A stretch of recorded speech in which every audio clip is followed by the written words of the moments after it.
Y'all are watching a throwback recipe I made in Oregon a couple years ago. I'm Big Mitch with Big Mitch Builds, and speaking of throwbacks, I've got a cool story for you. Oregon is crazy. They fund the police, but when you call them, they don't send them. It was 3 a.m. And I wake up to horrific sounds. Somebody yelling, a woman, crashing, loud bangs. I have to call the police, and they argue with me. There's nobody to send. I'm like, well, in Oregon, there's laws. After dark, you can't be going on people's property and expect good things to happen. So I'm not going over there. I can't, even though I'm hearing the most horrific sounds I've ever heard at 3 a.m. And I'm the kind of guy who will stand up for that kind of behavior. So after arguing with 911, and they continue to tell me, sorry, there's nobody to send, he starts his vehicle, which was a blessing for me and not him. It's rainy, we have steep driveways.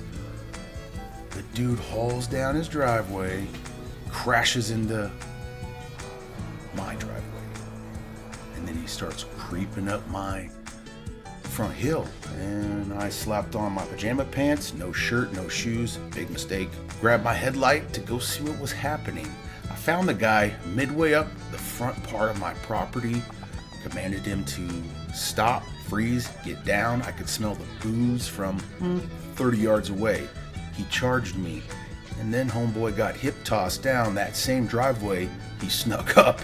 He's lucky I didn't do anything worse with what I had on my side, if you pick up what I'm throwing down. Anyway, the fight was on, and I can say I absolutely enjoyed every second of putting that guy to sleep multiple times for what I heard him do to my wonderful neighbor who was in her young 60s.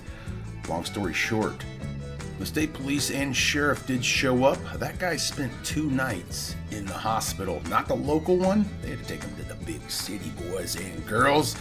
And he earned every lick he got. And the local sheriffs ended up loving me when I testified, introduced themselves. A couple of them recognized me from YouTube. I helped them do their countertops. We became close buddies. I got out of a couple speeding tickets. So go check out stonecoatcountertops.com. Make some countertops that look amazing. Thanks for watching, everybody. Don't forget to subscribe to Big Mitch Builds if you had a little bit of fun.